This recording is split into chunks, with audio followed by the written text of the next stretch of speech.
শুধু বরাক নয়, এবার বাংলাতেও ভুয়ো ডাক্তার। হাইলাকান্দির শিলচরের পর এবার মালদা। ভুল চিকিৎসার দায় এবার মৃত্যুর মুখে যুবক। ভুয়ো চিকিৎসকের ফাঁদে পড়ে ক্যান্সারে আক্রান্ত হলো এক যুবক। অভিযোগ, কোনো রকম লাইসেন্স এবং পরিকাঠামো ছাড়া ভুল অস্ত্রোপচারের ফলে ইনফেকশন থেকে ক্যান্সার হয়ে যায় ওই যুবকের। বিপাকে পড়েছে অসহায় পরিবার। চিকিৎসকের শাস্তির দাবিতে বিক্ষোভ এলাকাবাসীর।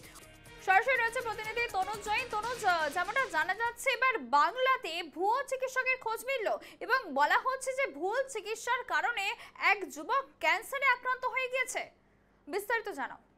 যেটা কিছুদিন আগে আমরা দেখিয়েছিলাম যে হাটে হাটে দেখো রমরমা চিকিৎসকদের কোনো ডিগ্রি ছাড়াই তারা হাটে চেম্বার খুলে বসছেন, এমনটাই দেখা গেছিল। আর অস্ত্রোপচারের যেগুলো যেগুলো যে অস্ত্র তারা ব্যবহার করে সেই অস্ত্রগুলোও দেখা গেছিল। আর এবার ভুয়ো চিকিৎসকের দেখো ফাঁদে পড়ে একজন যুবক মৃত্যুর সঙ্গে কার্যত পাঞ্জা লড়ছেন। যেটা জানা যাচ্ছে পরিবার সূত্রে যে তার অস্ত্রের সমস্যা ছিল। আর তারপরেই দেখো যিনি ভুয়ো চিকিৎসক রয়েছেন এমডি এনামুল হক, তার চেম্বারে তিনি যান সেই যুবক রফিকুল ইসলাম তারপরে সেই সমস্যার কথা বলেন সেই ভুয়ো চিকিৎসককে। তারপরে অস্ত্রোপচারের কথা তিনি বলেন যে অস্ত্রোপচার করতে হবে। তারপরে অস্ত্রোপচার করতে গিয়েই যেন বিপাকে পড়ে যায় সেই যুবক।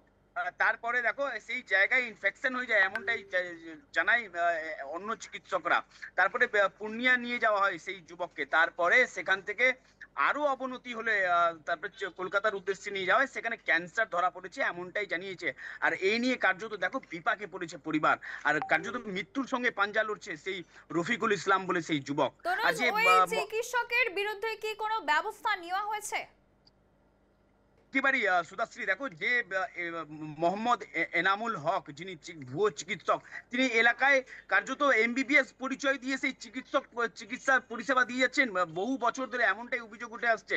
পাশাপাশি এই ঘটনা সামনে আসতেই এলাকাবাসী বিক্ষোভে নেমে পড়ে। আর বিক্ষোভে তাদের একটাই দাবি যে তার শাস্তি যেন হয়, এটাই তারা দাবি তুলেছে। আর দেখো প্রশাসনের তরফ থেকে আশ্বাস দেওয়া হয়েছে সেই এমডি যে এনামুল হক যে ভুয়ো চিকিৎসক, তার বিরুদ্ধে ব্যবস্থা নেওয়ার আশ্বাস দিয়েছে। আর গোটা ঘটনা সামনে আসতে দেখো একদম এই খবরের নজর রাখো তনুজ, আপাতত তোমাকে ধন্যবাদ।